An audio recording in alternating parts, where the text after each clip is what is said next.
Wayne Spooney here for First to the Floor, and like I believe Mike Piazza in front of or Mark McGuire in front of Congress. I'm not here to talk about the past. We're here to talk about the future. We're here to talk about Game 3. I got Jake Eisenberg here as always, and of course, one of our favorite guests. He was just on, becoming a familiar face. Barstool Greeny, what's up?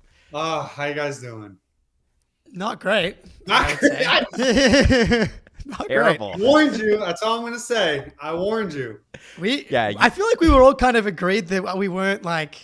Oh, Spooney wasn't actually. No, Spooney was like we're gonna Celtics at 5. These bums. I was closer to Greeny than to Spooney, but I'm scared. Mm-hmm. I didn't think it would be the exact same, but also worse in Game 2 immediately. But here we are. Here we are. One apiece. Yep. So let's jump into it. Greeny, what's your like worried meter at? Ben is our fearless leader here. He is sort of our bellwether for worries. He's our kind of our anxiety paragon. So 1 to 10 being a Ben Vallis. Where are you on the worry meter? At 8:00 on Friday, maybe like a 4. But if they lose Game 3, I mean, NBA history says tied 1-1. The team that wins Game 3 wins it 75% of the time. I think you'd probably go up to like a 6. Should they lose Game 3? Because I mean, then you're just looking at it like, okay, they now need to win 3 of the next 4. And while that's certainly possible, I mean, you're always susceptible to the dark magic Miami Heat 3-point shooting game. And I'm not going to be of the belief that we're not going to see that again. I think we will see a high volume 50% 3-point game. We saw it in Game 3 last year when they first went to Miami. You remember the Heat scored 30 in the first quarter. Gabe Vincent had like 29 points and 6 threes. Duncan Robertson hasn't had his 3-point, barrage moment yet. So I'm just of the faith that you have to take both in Miami. You have to come back with this. I would say if they don't take both in Miami, this is probably going to go 7, just due to some fluky ass shit that we are just going to have to live through. Jake? I can't believe we have a must-win this quickly into the playoffs. I mean, it's not, but it is. You know what I mean? It's not, but it is. Yeah. It's not a must-win technically, but like it's going to be really bad if they lose Game 3. As soon as you go down 2-1, the chance of it not going 7 if you want to win the series feels pretty low. Just because that's what they do. Man, I can't believe it's a carbon copy. They won both in Miami this year. Yeah. They won their last 2 playoff games. So it's not an insurmountable hurdle. No. But it's the same thing we said before the series. Can they limit points off turnovers? Can they make their open threes? And, will the defense show up? If you do that, you can easily win on the road. The problem is you now just gave this team all the confidence in the world. You're going to get that boost from, the first home game the same way the Celtics had it. So, what happens if they have that first 18-point quarter to start the game? Then are you going to be able to stop that momentum, if the Heat have it going?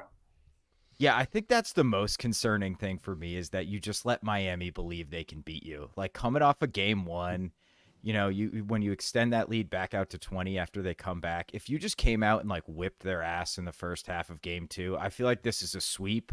Or maybe 5 games, but now Miami, they are full of irrational confidence, guys. Like that is their entire team. Like Haywood Highsmith believes he's Klay Thompson.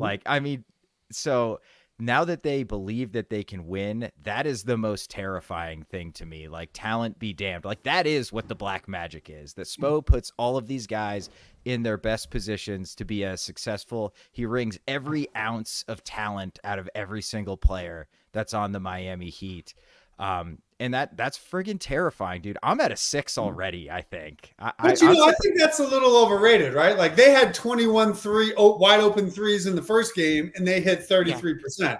So where was all he puts his guys in if they shoot 45, like a normal insane percentage, they probably come up with 4 to 5 less threes. So it's like did he put them in a different position as opposed to game one? Or did they just shoot at a higher volume and make a higher percentage of their open looks, right? Like, I'm weary of that because the idea of the Celtics baiting them into threes and all that, they were right around their season averages in terms of their open threes allowed. Yeah. The difference, of course, is they shot 65%. Well, I mean, if they're going to shoot 65%, then it's another series against this team that just wasn't meant to be, but I don't know.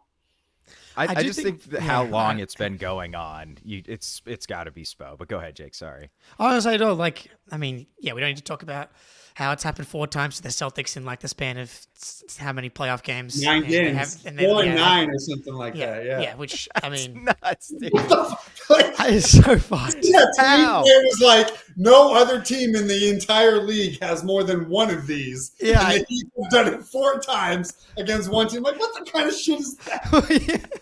So, like, I think it's, like they go back and watch the film and Spo's like, all the shots you didn't take, like the ones that Caleb Martin, in particular, Caleb Martin, like passed up a couple ones, like you could just tell the mentality for game 2 was different. It was like any sliver of space, they're firing, and like that's the game plan. It's like they spent 2 days drilling it into every single player, being like, this is what you have to do. Like they came into game 1 kind of with a short turnaround after the 2 playing games, maybe a little mentally worn down, and then they come out in game 1 and that kind of expected to happen. Then they have 2 days to just be like, go out there and let this thing fly. Like we know we can do it. We've done it 3 times already. Just go out and do it one more time.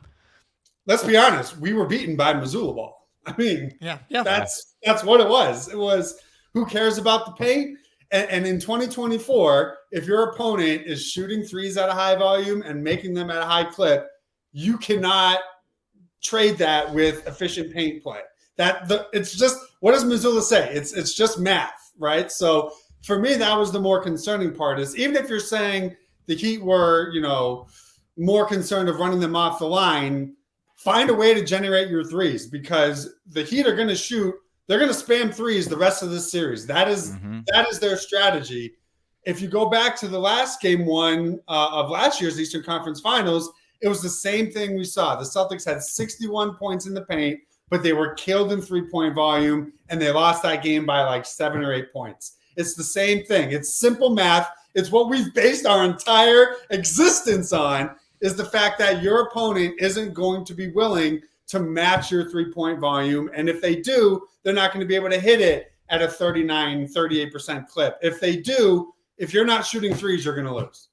Yeah, this is the perfect segue. Sorry, Jake, did you want to jump in? No, I was going to start addressing what I'm assuming you're going to ask. So, yeah. Yeah. So let's talk a little bit about game 3 and adjustments. And I think unequivocally, Spo sent way less help in game 2 than game 1. Like Tatum on the catch, every time it felt like he basically automatically got a double in game 1. He just made the right play and we had an open 3. That was shut off in game 2. So how do you attack this version of Miami? Because they're switching more and they're just kind of loath to send hard help. Like they were digging down a little bit and kind of cheating on post-ups, but we really didn't see any hard doubles or anything like that. And Jake, go ahead. Yeah, I think that they're going to do what they did defensively again. And this team is really good defensively with or without Jimmy Butler. I looked at the numbers with and without Jimmy Butler on the court this year. The defensive rating is like pretty much identical. They're a top 5 defensive team because of Spo and Bam. Like Jimmy's obviously a good defender. He missed 22 games this year though. And so they are going to be like really well connected. And they just switched everything last game. And like in theory, that's great. We've been like just dominating switches. KP really struggled to get the ball cleanly. And then they started forcing it to him. But I think we have to flip it on them. Because I actually think they're going to do a pretty good job of keeping our 3-point volume down. Because if they're going to just keep switching everything, you're just not going to get the same level of ball movement and same level of wide open threes as you're going to get as if they're just playing like drop and then help comes. Like they were like, you got to beat us 1-on-1. And then we're going to we're going to dig down. There's like some clips of like Bam being a help guy. And that's when they're really dangerous and the turnovers start to happen. They did a good job not turning the ball over. But if they're going to switch everything, if they're okay switching everything, if they're okay switching Highsmith, Harquez, Hero, Robinson onto Tatum, Jalen, Porzingis, we need to also be okay switching Porzingis onto Harkes, Caleb Martin. Like I onto Hero. We can't have Hero going off for 25 plus and 14 assists. Like is Hero going to have 40 points on 30 shots? I don't think so. Please let's try switching Porzingis onto Hero. I do not think that he is going to be capable of cooking him over and over and over again. And even if he is, the 3-point numbers are going to be way lower. So I think this is all about the defense. I think they're going to give us problems on the for our offense again, just because that's just what they do. I think we can be better, but I think defensively is like you just switch everything. Then they won't be able to get nearly as many threes up. Yeah, I would mostly agree. I would just say the way that you counteract what Miami's doing is you actually get something from the guy who you traded for to break switches, right? Like you could try to think of different schemes or whatever. It comes down to if Porzingis has Tyler Hero on him, that's a matchup he has to win. If he has any other player, smaller player, I should say, other than Bam Adebayo, that's a matchup he has to win. So you're not going to beat any variation of their defense if he's going 1 for 9, missing all of his shots in the paint, and is getting pushed off his spot, and you can't even throw an entry pass to him, right? Like, I think it's more just about getting what you expected when you traded for him. And then defensively, I think not only is it maybe switching that screen or hedging it, just trying something other than drop coverage. But if you go back and you watch it, you can see how much they helped on drives instead of just trusting Porzingis as the weak side help to come and protect the rim. And that is why you traded for Kristaps Porzingis, right? So like if Tyler Hero is going to, drive the paint and finish over Porzingis, you live with it. What you can't do is have Drew roaming and helping strong side, Jalen helping strong side corner, and leaving Jovic or whoever, in the corner, whether it's Caleb Martin or Highsmith. Those were how those role players started to feel good about themselves. Instead, if Tyler Hero throws up some junk and you miss it, well, now you get the rebound. Now you can get out in transition. You don't have to worry about the defense and the half-court SPO, magic. So I think not over-helping on drives and kind of taking a page out of the Heat's playbook and staying home, and trust your individual defenders, right? Like Porzingis is so good at challenging without fouling. You have to let him at least have a chance at it as opposed to over-helping and giving up these open threes that they've proven they can make. Yeah, offensively, Tyler Heroes ran 33 pick and rolls in this series. Jason Tatum's ran 15. Tatum's got a 1.27 points per possession on those, which is like elite. It's really awesome. I want us to give the ball to Jason Tatum more. He is the guy to me. There's nobody on this team that can guard him other than Bam Adebayo. So like run some of those goofy pick and rolls where Derek sets the screen for Tatum or Drew sets the screen for Tatum, and just kind of let Tatum go to work a little bit, because if he can consistently get downhill, they're going to start having to send help and start having to send doubles to him. And then boom, we're right back to that game one offense. So I'd like to see that adjustment, is like, just let your superstar be the superstar. He's like way down on time of possession when he has the ball and average dribbles per possession. Like, I don't want him to dribble the air out of the damn ball, but like put him in pick and roll, let him pick this Miami defense apart. I just saw that too. You see that? Oh my God. What a shot. That was like the Celtics freaking Middleton just hit like a 32-footer with 1.4 on the shot clock to tie it to go to brutal, overtime. dude. Yeah, I just saw the replay. After Neesmith was ice at the line too, my guy. God, that was PTSD all over again. That was like the same similar. Yeah, get a hand up. Get a hand up, Neesmith. Oh my God. That's right. And then I guess defensively, I want to see Jalen on Tyler Hero, because they've been exploiting the shit out of Jalen as a help defender. Like the second he just like turns his head and gets bored or whatever he does as a help defender, the pass is to his man, and it was an open 3 in game 2. So like, just throw him on Hero, just like go get him. You're the Rottweiler. Just stick on his belt every possession. That's the only thing we're not going to switch. Like, you just stick with Tyler Hero. We'll hedge on screens so you have time to get back over the top, and then let Drew and Derek White be the low help defenders, because they're just way better at it than Jaylen Brown is. So that's like the big switch for me on the defensive end. Yeah, I would Tyler also Hero had to that point though. I would also say you have to, even in your non pick and roll sets. There were way too many times that whether it was Al or Porzingis, they were just way too low just on the Yeah. catch. I think that it was more like they were almost surprised that the Heat were willing to shoot it. If the idea is make the Heat beat you with twos, make them show that they can execute enough in the half court by putting the ball on the floor to where if you have to overextend where you're guarding maybe a little bit more on an island than you're used to. I know that a slower player like Al, that puts you at the risk of being in rotation, but there's no more of this 8 feet between when they're catching the ball. Like, I get it. Even in things that aren't drop coverage, there's just way too much space. And I think that's the easy, correctable thing. Like, okay, move up 2 feet and just, take away that pull-up three and make them make a play.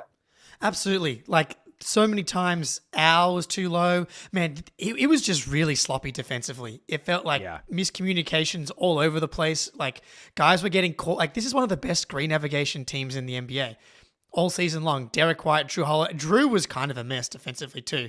Like, we realized he's having the series we were all nervous correct. about. Right? Yep. 37% effective field goal percentage right now. This is it. 37. This is what game 2 was. The playoff fears coming to life. You had the Missoula lack of in-game adjustment. You had the Porzingis no-show, horrific. What the hell is this? And then you have the Drew, who is shooting 30% from the floor and just wasn't effective at all defensively. Those were each one of the concerns that I think we all had when this team was first formed. We said the test will come in the playoffs. These guys have never had to produce on this level for this team. Game 2, I think, is what the worst case scenario looks like.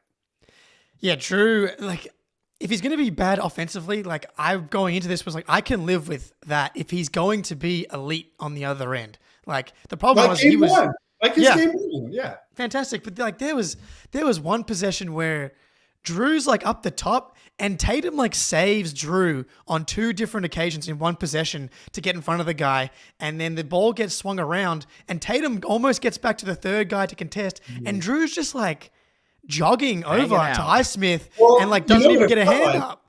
It felt like Spo realized that he was playing the free safety and found a way. Because how many times did we see the ball eventually find, like, you'd see Drew sort of cheat into the paint, quick ball movement. Now he has to, rush to a closeout in the corner. Quick pump fake. You have Highsmith, wide open 3. He makes it. So I think you got to bail on that free safety role, and you got to just start guarding straight up. Just guard your guard. Look, I'm sorry. We've got Derek White, Drew Holiday, Jaylen Brown, Jason Tatum. Like name the best defenders in the NBA. It's like it's Minnesota and these guys, and like across the board, like play it straight up. Again, like I said, you got to switch everything, but you're right though. Like play the drop coverage, but just play it the way you've been playing it all year long, and like get over the screens. Keep the ball in Tyler Hero's hands. Don't overhelp. Like Derek White, get over the top. Jaylen Brown, get over the top and make Tyler Hero uncomfortable. Tyler Hero's not good. I'm sorry. We just let him have, I saw it was like by far the most efficient pick and roll game of his career. It was like 1.39 points per possession. During the season, he was 0.99. It was it's not even remotely in the same stratosphere. It's just not good enough. It's not good enough. But you know what it looked like? It looked like Steph Curry in the finals. Yeah. That's what it looked like. He's not Steph Curry, though. I know. The way that they were exploited was very reminiscent of it. And honestly, there weren't even – I'd have to go back and look, but it did not feel like to me that the majority of their open threes came off a pick-and-roll ball handler in drop coverage. Like, there was one with Tyler Hero right before the half. I remember taking a screenshot of it because I tweeted it out. But – I feel like a lot of their threes were like weak side help issues, rotating off the strong side corner, and then low pickup points. Like you had the Hero transition 3 with Porzingis where he was like pointing to Al. Like there was just miscommunication there. Like I just think it was more baiting of like, we're not even going to challenge or close out hard as opposed to getting killed, like Al just getting abused and dropped like we saw with Steph. It's just you also have to realize they're going to get a ton of open screens off Bam, a ton of open looks off running off Bam's hip. And there's no defense unless you hedge that screen and cut that off. You're just going to give up 10 to 12 open looks a night just off Bam's hip. Yeah. I wonder, okay, so this is kind of a hot take. Is there some wisdom to not overreacting? I think a lot of the stuff we're saying is it's just dumb defense to help when Porzingis has a drive covered. There's just no reason to come out of the corner and help on that. But also a Haywood Highsmith above the break three, even lightly contested, is kind of a good defensive possession for us. Is there something to maybe not overreacting to them being extremely hot for one game? And I'm pretty sure I said this exact sentence four times last playoffs. I mean, there is to a degree because they had a similar approach in game one and they won by, they had a 30-point lead. In that game, the variance worked in your favor. I think you're still, if you have to pick your poison, I think you're still going to want a Highsmith 30-footer. I just think you have to be better with how you can have that be the shot that the Heat end up with, and you can still defend it better, right? So I think it's not so much they have to completely change and overreact their scheme. They just have to play their scheme to the potential that we've been watching for the last 6 months, right? And I think it's not making off-ball mistakes. It's having clean possessions. It's not having live ball turnovers. It's having good shots offensively. Where I think they're going to overcompensate is the three-point line. I think they're going to take 23s in the first quarter. And if they start slow, that's when you're going to start to see that, now you're in a dogfight. I think defensively, it's going to be, okay, we know, these are the mistakes and these are how we can correct it. We're not going to get away from what we do. Offensively, I think you're going to see, what was that KP 35-footer? I think you're going to see, stuff like that. That is concerning. Trying to force the issue out the gate in game two. I don't know. It's going to be it is really interesting. Hey man, this could be a moment one way or another. Well, it's going to be a moment one way or another, right? Is this going to be, here we go again? Or is it going to be this team's different? Because throughout the regular season, I go back to the Warriors game that they blew in Golden State. They were up 18 points in that fourth quarter. They blow that game. And then the year previous, that was basically the end of them being dominant for the rest of the year. They were 21-5 in the first Missoula year. And after that Warriors loss, they never really regained that level of play. But they lost that Warriors game. They spanked the Clippers. They spanked the Kings. They spanked the Lakers. And then they were on the way to just for the rest of the season being dominant. There was all year long losing to Denver, blowing the lead to Cleveland. Every time there was a moment, they responded by having a 5-game winning streak, 8-game winning streak. Is it going to be that? The problem is it's one game. In the regular season, it's okay, even if the next game doesn't go well, if we win the next, I guess if you win the next 6, then who cares if you win? But it's just the psychology is just completely different in the playoffs because it's there's not 30 games left. It doesn't matter if we go 25-5 in the next 30 if we lose the next 3. So, but this team back against the wall all the way back to the Udoka year has been excellent. So if we can get that bounce back Celtics, I think we could be okay. And I think you also have to remember, even in the playoffs, this team doesn't have a lot of 2 losses in a row, right? There's the finals, there's the Eastern Conference Finals. Last year, I'm trying to think if they lost 2 in a row in Philly, but I don't think they did, right? No, it was 1-1, then it went 1-1, 1-1 each. Right, it alternated. Historically, you want to be the first team to win 2 in a row. It's very seldom. Yep. I mean, we've seen a couple, right? The Bucks won the title down 2-0. They came back against the Nets 2-0. It does happen, but more often than not, especially in series that the Celtics are playing in, the first team to win 2 in a row is going to win the series. So I think, that gives you confidence for game 3, where, they're very, very, I think what's their record after losses? 14-4 or something like that. I don't know. It's got to be something something pretty good. Like Of course, they know how to stop the bleeding. Their problem has been once you stop the bleeding, the next step is okay. We're really going to turn the page and we're going to step on your throat and end the series. So can we create some bleeding for once? Right. It's entirely predictable that they dropped a game at home, right? Like only this team could be so good at home all year only to drop a game at home. Like obviously, it's going to be just as predictable if they go in and win game 3. What's going to matter is can you be the first team to win 2 in a row? And I think if they do that, they'll ride that momentum and close it out in 5. Oh, I love to hear that. Green. Sounds great. I love to hear that. Yeah.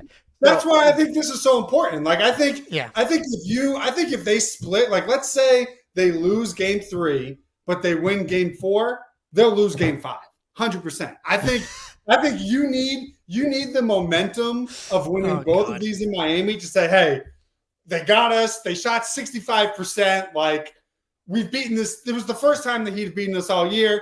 We're asserting ourselves. If you do that, you're not going to lose game 5 on your home floor. That will tell you if they're different. If they can't win game 3 and 4, I think you're going to, like we've been saying, you're in for a 7-game series. What happened? Neesmith dagger 3. Oh, Neesmith dagger 3. Up 3.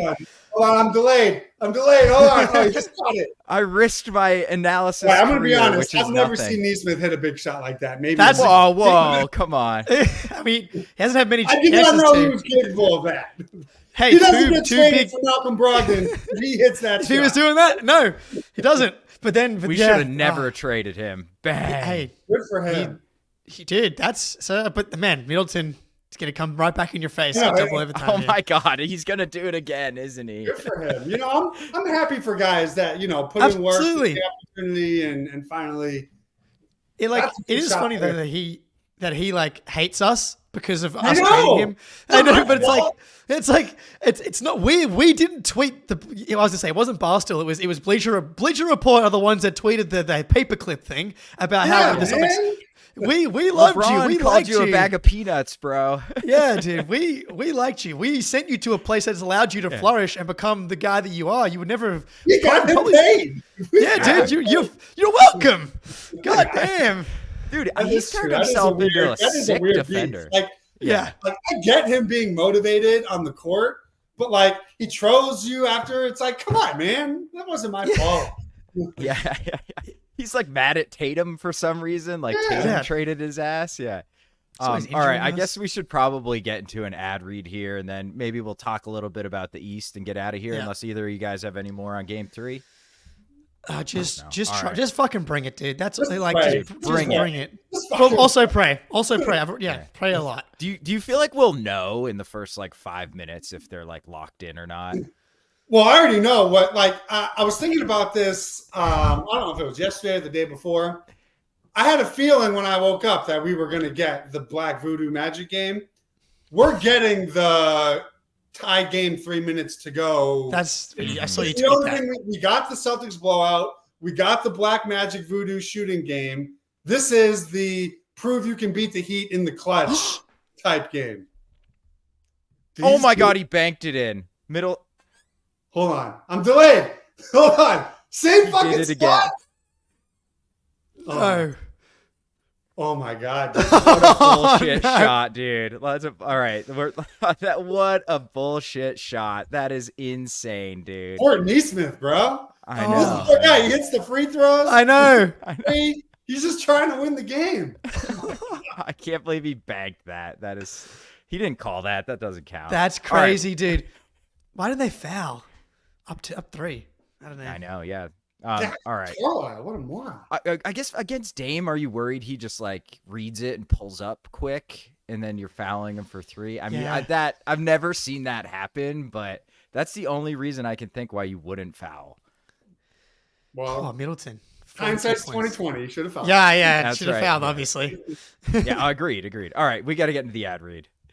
Prize Picks is America's #1 fantasy sports app with more than 3 million members. It is the easiest and most exciting way to get in on the action while you watch your favorite sports and players. You just pick more or less on 2 or more player stats and watch the winnings roll in. March is over, but the biggest moments of college basketball tip off in the month of April. Be a part of the action on Prize Picks for both men's and women's college basketball. And get in on the playoff action and win up to 100 times your money on Prize Picks as you and the world's best players take the game to a new level during basketball's postseason. You can even make the play-in rounds seem interesting since we all know the Celtics won't be there. Quick withdrawals, easy gameplay, an enormous selection of players and stat types are what make Prize Picks the #1 fantasy sports app. Personally, I'm looking at Derek White more on points because they are criminally low, and we all know Derek White is going to come up big in the postseason. So download the app today and use code CLNS for a first deposit match up to $100.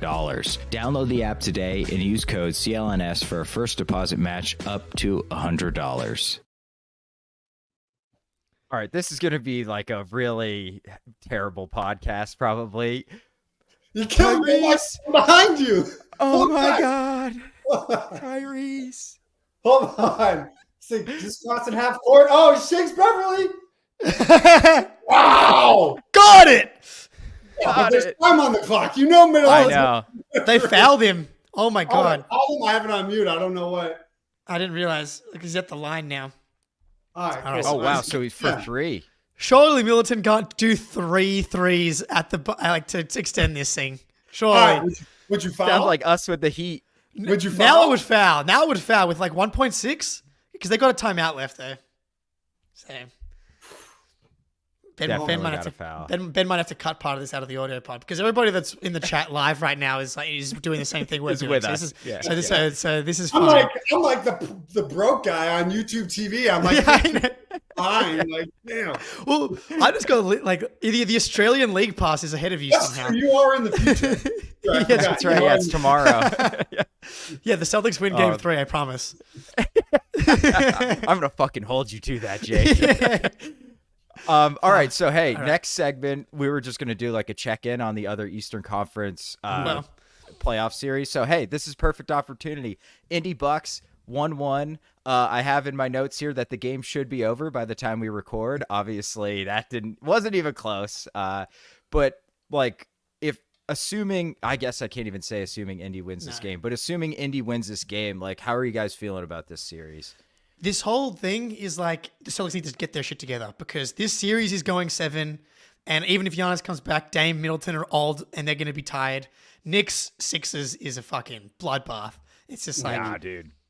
I don't know. It's and even the Magic, I think they're going to end up being able to push this thing out to 6-7. But I don't know, Greeny, it's coming in the path. It's the path is kind of looking like I thought it might. And it's You're getting, honestly, it's like you said, they just have to, another reminder to handle your business. And if you do that, the basketball gods are saying, I've given you hell the last 2 postseasons. Here is your chance, right? I think, I was expecting the Magic to just pack it in and say, hey, we had a good run, but they're a different team at home. And if the Cavs are going to be this fluky, can't trust them type team again, then it might not matter who comes out of that bracket if the Celtics are able to break through. And now that the Sixers have life, I think, their battle is a little tougher because I think it's, they're obviously going up against a better team than, the Magic are. But I don't know. That has 7 games written all over it. And even in the West, the Nuggets are running through. But what if they run into a hot Minnesota team or a hot, Dallas team if they're able to get through? So it's just more clear than ever that, this is when the Celtics have to take advantage because it might never be this open. Yeah, so Indy just won, so they're up 2-1. There we go. Who took the shot? Who took the Middleton? You know who took it? Yeah, Middleton. He almost made it. God damn! Great contest. He's a fucking warlock, dude. Yeah. Eastman. Dude, huge. He did almost make Dude, he almost made 3 in a row. Yeah. Psycho. He had That'd 42 be points insane. today. Holy but yeah, so shit. I know. I saw you at yeah. 22 in the third. Sorry, go ahead, Jake. But this is the thing, though.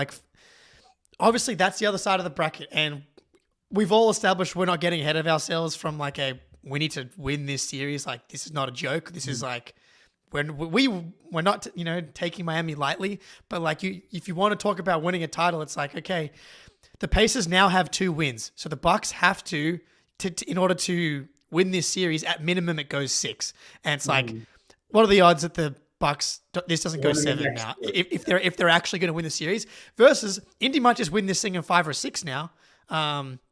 And it's like, okay. I mean, let me tell you, if they win game 4, they're not bringing Giannis back. If Giannis doesn't play in game 4 and they're down 3-1, because like, what are you going to do? You're going to hope that he comes back and then he pops as a kid. Like, this is it. This was the game they had to win. I always thought if they won game 3 without him, you were going to see him in game 4 if he was, game time-ish type health.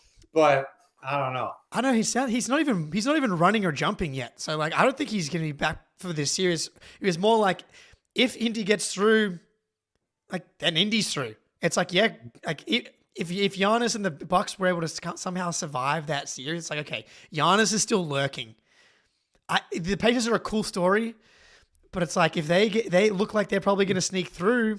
At this point, there is always one surprise Eastern Conference team every year. It feels like there's one team that sort of goes on a run and comes out of nowhere. A lot of people think it could be the Knicks, but I mean, listen, if the Pacers, if they get through in 5, and then whoever comes out of the Knicks Sixers series is like, coming out of the infirmary, which they already are, and it's like if the Sixers come out, like this Pacers team, while they don't have anyone to guard Embiid, like good luck to Embiid trying to like hang, conditioning wise with this Pacers team, like they can kind of run up and down on that old team.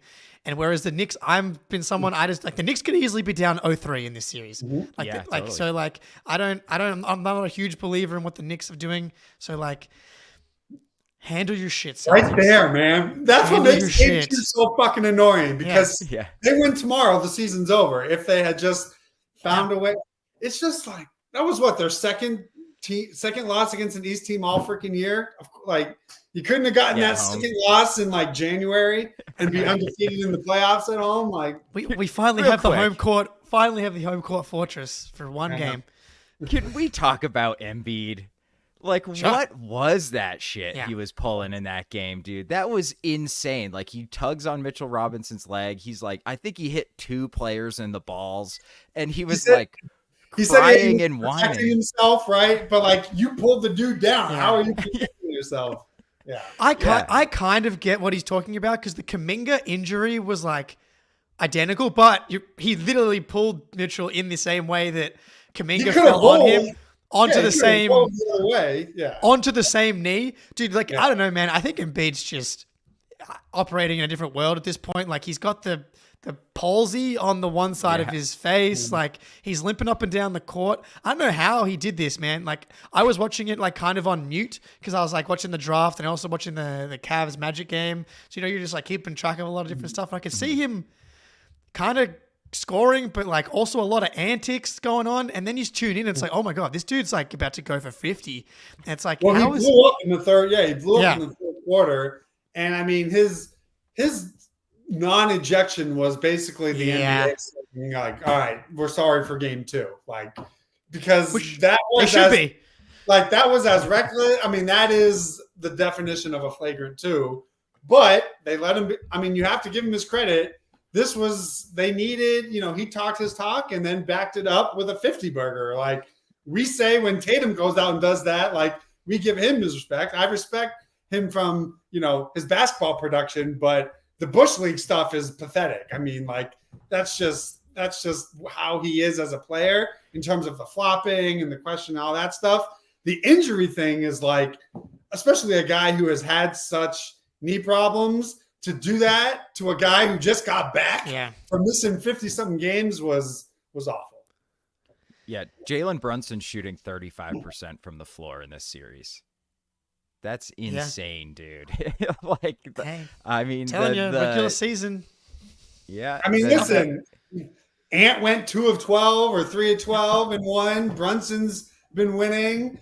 I don't ever remember hearing those teams are super teams, but it's an interesting thing, the narratives that exist in the world. So weird, this team sport where it's like, so Brunson, I actually tweeted this. Like Ant, I thought had a really good game. He was 4 for 12, 3 for 12, but defensively was really good. I thought he moved the ball. He didn't let it stick too much.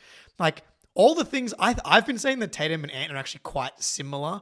It's just that Ant jumps higher and is funnier, so people just like love him more. But like both prone to inefficient nights, like probably shouldn't be your lead initiators and like are gonna have turnovers. But what makes these guys great and special is that they can have bad shooting nights, but can impact the game as a whole. Whereas like guys like Booker, Brunson, guys that sometimes and the fact that Brunson got thrown into Tatum talks at the end of the season was insane. Because like if Brunson's going to go 8 for 29, I get that the Knicks won, but that was because the Knicks are offensive rebounding 50% of Philadelphia misses right now. It's like Tatum can miss some shots and he can just overwhelm the game still from a defensive rebounding perspective, similar to Ant in some ways, but for just like, but I don't know. It drives me kind of crazy. He's the standard. That I take it. Yeah. At first, it really used to bother me. It used to really upset me because I'm old enough to where you had to actually do something before you get like, you know. It just so happened that Tatum entered the league and right away was having big playoff moments and success. Right. That is. It wasn't like, oh, we're giving him all this, praise and propelling him up without a body of work. So it used to really bother me. Now I look at it like when your best player on your favorite team has a good game and the first thing you're doing is thinking about Jason Tatum, I know that I've won. Like, I've won because you are basing your best player. You are thinking about Jason Tatum at all moments of life. Even when your favorite player has a game of his life, you're thinking about Jason Tatum. You don't do that to scrubs, right? Like people would do that to LeBron and the all-time greats. And, that's just why Tatum's ring is so important because I want to be bulletproof online. Yep. There's no argument once he gets it. He has to be a champion.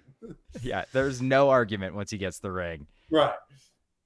All right, fellas. Yeah. You got anything else for us? I was gonna say, would you rather see the Magic or the Cavs? Like, if it's I almost didn't want to ask it just because it feels like we're looking ahead in that way. But like, I still think the Magic, just because I'm a believer in I always want to. Scoring is hard in the playoffs, and very often the only way we're seeing the Celtics lose these games is if they're dealing with aberration offensive. And while the Magic did just have one of those to beat the Cavs, I do not think that you are the Cavs. I'm a believer in Donovan Mitchell as a playoff riser, last game withstanding. He's someone that has always given the Celtics fits. Quick twitch scoring guards are tough. 2 7-footers, good rim protection. I think, they have Okoro, Karis LeVert, Black Magic. I just think the Cavs have more ways. The Cavs have more ways, I think, to beat you in a series. Whereas with the Magic, it's they're going to be good defensively. They have length, but I just don't think that they can match you. It's kind of like this Heat team, right? Like, can they consistently be in the 110, 120s that the Celtics should be if they play to their potential? Yeah, I'm fully on. I would much rather see the Magic. I just like. Now, here's one thing I forgot to say about the Magic. They have an incredible victory song on their Twitter. The Orlando Magic victory song is like, it's top tier, and that terrifies me. Go Google it. Just Google Orlando Magic. All right, I'll find it. It's like, it's elite, and that I think it's a factor. All right. Big time factor, yeah. Yeah. What's else? I mean, it was. Are you talking about like the thing that you post on Twitter where it was the Marcus Smart? Yeah. So like after every one of their wins, they have like who wants to hear the song? It's like a very funny meme, and then their next tweet, it's like a '90s throwback. Like it is very terrifying because those things have power, and theirs is very elite. I mean, they had the best season in their since Shaq for a reason. And it's not because their players took a leap. It's because the song is, it's elite. There's no way around it. If anything, Franz took a step back. That's how powerful the song is. Right. Like, he can't make a 3 to save his life, but it doesn't matter. I'm telling you, Google it and you'll see what I'm talking about. I will a good place. definitely check it out. Yeah, I guess on that note, maybe that's where we'll leave it. Hey, Celtics in 5. Greeny, thank you so much. Jake, as always, love your work. We were out. I love the Celtics!